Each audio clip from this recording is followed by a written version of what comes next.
Thank you, Mr. Chairman. Thank you all. Quick story. I was sitting on an airplane about 3 months ago, sitting next to a gentleman flying back to Oklahoma. He leaned over, introduced himself as a fellow Oklahoman, and we chit-chat for a while, and I said, "What brings you to Washington?" He said, "I come often. I'm in an NIH trial." And I have been for years. And he smiled and he said, "And I'm still here." And from watching his smile and chit-chatting with him on the 2-hour flight back home, it reminded me again of how many people that are still around, just like he said, because of the work that you're doing. So thanks for continuing that work and for helping folks that literally for him, as you know, he had been through everything to be able to get to your desk, to be able to get to that spot. So we appreciate it very much. Dr. Collins, give me an update on the brain mapping. I want to walk through several things we've talked about in the past. We've obviously made significant investments into that. I missed the very opening statement of this in a previous thing that I had to be able to get to as well this morning. Tell me where we are on brain mapping. I'd love to talk about this. So this project, which began 4 years ago, has very ambitious goals to really understand what are the cell types in the brain. There's 86 billion of those cells, so that's a pretty big challenge. And how are they connected together? And how do the circuits in the brain do the amazing things that they're capable of? And how can that go awry and result in disorders like Parkinson's disease or epilepsy or a long list of others? We, after 4 years, I would say, have met or exceeded every one of the milestones that was put in place when the original plan for the 10-year program was put forward. And so you're asking the question, appropriate moment. Right now, we are having a meeting of all the brain investigators at the Marriott at Wardman Park.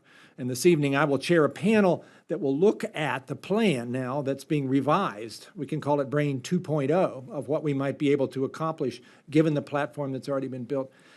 It's exciting from what we've already learned in terms of new principles about how brain actually does what it does. It's exciting by the people that have come into it. In the latest couple of rounds of grant awards, more than half of them were engineers who would not necessarily be coming to NIH with grant applications, but they're fired up about this too. And that interdisciplinary part of this is part of the reason that I think it is turning out to be so successful. Okay, thank you. We'll want to get a detailed update because we want to make sure it stays on track, obviously, but this is a massive project, as you detailed before. Yes. You have brought together folks from the outside and from private companies to be able to talk about alternatives to opioids and developing a non-addictive pain treatment. How are the outside groups, private entities, pharmaceutical companies cooperating with you? Is that group still together, still working? Actually, quite well. We have, in fact, put in place a combination of scientific expertise from academia, from NIH, and from industry. And we are now trying to prioritize what may be as many as 60 or 70 possible therapeutics that would be non-addictive treatment for pain, but which have been slowly moving through the pipeline.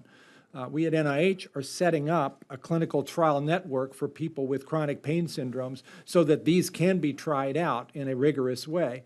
And companies are willing to contribute those assets. They are staying engaged. They are staying engaged. Okay, that was the risk at the beginning to say you're bringing together competitor groups to be able to say we've got to sit down and solve this right now together. So yeah, I met with the 20 pharmaceutical companies that have the largest budgets last weekend, and they were all on board. Okay, thank you. Let me read a GAO report to you real quick, and want to be able to get a follow from you.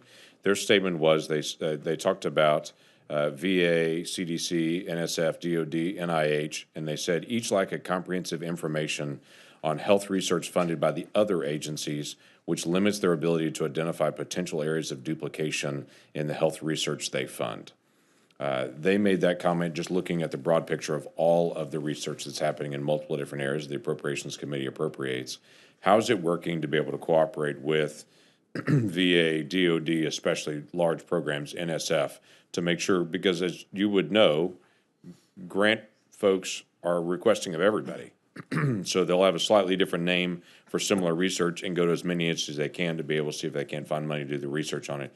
How are we doing being able to avoid the duplication and communication in agencies? So, Senator, it's a great question. It is something we're quite invested in. We have a whole Office of Portfolio Analysis that's now been working at coming up with tools to allow us to look, very complicated research portfolios, what are the areas of overlap. We've done that kind of analysis, comparing NIH to NSF, comparing NIH to the DoD programs, comparing NIH to ARC. It's very informative to be able to see that in a visual form. And we have, in a few instances, identified places where there was duplication and acted upon it. We have not yet done this as much for VA, but that's next on the agenda. As long as we have access to the abstracts for the grants that are being funded, we can do this right away. You're breaking down silos at NIH. The challenge is going to be for us to break down silos in medical research across multiple agencies to make sure researchers can meet with each other. And we know we've got similar research and we're sharing that information and we're not duplicating it.